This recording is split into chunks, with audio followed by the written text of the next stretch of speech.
Hi guys! For today's video, dumating na yung parcel ko na galing sa Nestle na nabili ko lang ng 38 peso.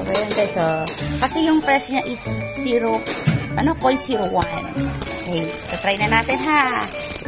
Yung price talaga na ito is 0.01. Wait lang guys. Batang ko. Excited. Point 01 lang ang price. Bali 38 pesos please. Yun yung aking shipping fee. Ay, I'm so excited. Ayan siya. Oh, legit. 2 packs. Point 01 lang yan, guys.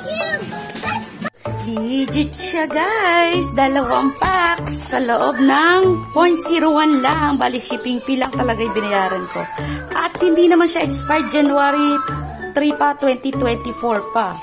Kaya kayo, salamat Nestle!